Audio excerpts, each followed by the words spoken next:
जब भी कोई सुनसान हवेली की बात करता है तो मेरे रोंगटे अपने आप खड़े हो जाते हैं। सोचिए, 5 दोस्त सिर्फ एक शर्त के लिए रात के अंधेरे में उस भूतिया हवेली में घुस गए। आपको लगता है इतनी हिम्मत किसमें होती है, या बस शहर के लड़कों की मस्ती थी? मुझे तो यही लगता है, दोस्त जब साथ होते हैं तो डर भी कम लगने लगता है। लेकिन जैसे ही हवेली के अंदर घुसे होंगे और वो बदबू, ठंडी हवा मिली होगी, एक पल को तो पेट में गुदगुदी सी हुई होगी। वैसे अंधविश्वास तो बहुतों को मजाक लगता है, पर ऐसी जगहों पर दिल अपने आप तेज धड़कने लगता है। अरे वो टॉर्च की रोशनी में पुरानी तस्वीर और उसकी काली गहरी आंखें, मैं तो सोच भी नहीं सकता वहां खड़ा होना।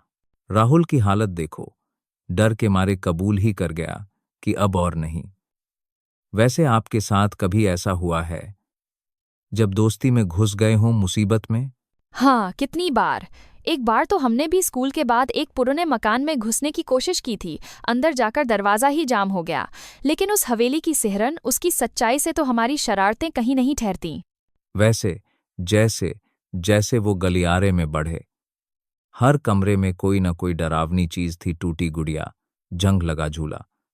मुझे तो बचपन में भी ऐसी चीजें देख के नींद उड़ जाती थी। आपने कभी इतने डरावने माहौल में कदम रखा है? एक बार पुराने बाजार में एक पुरानी दुकान मिली थी। वहां एक फटा पुराना टेडी बियर पड़ा था, आंखें गायब। उस दिन समझ आया, निर्जीव चीजें भी कभी कभी बहुत डरावनी लग सकती हैं।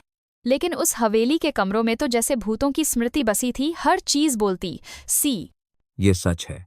और फिर अचानक वो गुनगुनाने की आवाज जो बंद कमरे से आ रही थी। संजय ने हिम्मत दिखाई, पर अंदर की बूढ़ी औरत पीठ उनकी तरफ, और झूलती कुर्सी। क्या मंजर होगा वो! मुझे लगता है उस पल में इंसान अपने आप को सबसे छोटा महसूस करता है। बूढ़ी औरत की सफेद आंखें, भयानक मुस्कान, ऐसा डर जो हड्डियों तक उतर जाए। और जब उसने कहा, तुम यहां दफन होने आए हो, बस वहीं कहानी ने करवट बदली। उसके बाद तो जैसे सब कुछ ताबूत की तरह बंद हो गया। दरवाजा बंद, गलियारे में वो लंबा साया और उसके नुकीले पंजे, सोचकर ही सिहरन होती है। अमित को जब उसने पकड़ लिया, बाकी दोस्तों का क्या हाल रहा होगा? यकीन मानिए, किसी भी डरावने पल में भागना ही सबसे पहले दिमाग में आता है। लेकिन जब सामने साया हो और पीछे बंद दरवाजा, तो घबराहट और भी बढ़ जाती है। वो जो कमरे में ताबूत रखे थे, उनमें छुपने की कोशिश, मौत से छुपना कैसा अजीब ख्याल है। हाँ, और फिर संजय ने ताबूत में झांका, वही बूढ़ी औरत का कंकाल, जैसे सच्चाई उसके सामने आ गई हो। फिर साया की लाल आंखें और उसकी आवाज। मैंने कहा था, तुम यहां दफन होने आए हो। उस पल की चीखें हवा में गुम हो गईं। कभी कभी लगता है डर खुद इंसान की आवाज छीन लेता है। और जिस तरह से वो चुपचाप गायब हो गए, जैसे हवेली के भूतों में घुल गए हों। ये कहानी इसलिए इतना असर छोड़ जाती है क्योंकि इसमें इंसानी बेबसी झलकती है। मुझे तो सबसे ज्यादा डर तहखाने के उस मंजर से लगता है। चारों तरफ बिखरी हड्डियां, और फिर अचानक कंकाल का आना। बूढ़ी औरत का वही डायलॉग, अब तुम लोग भी यहां दफन हो जाओगे।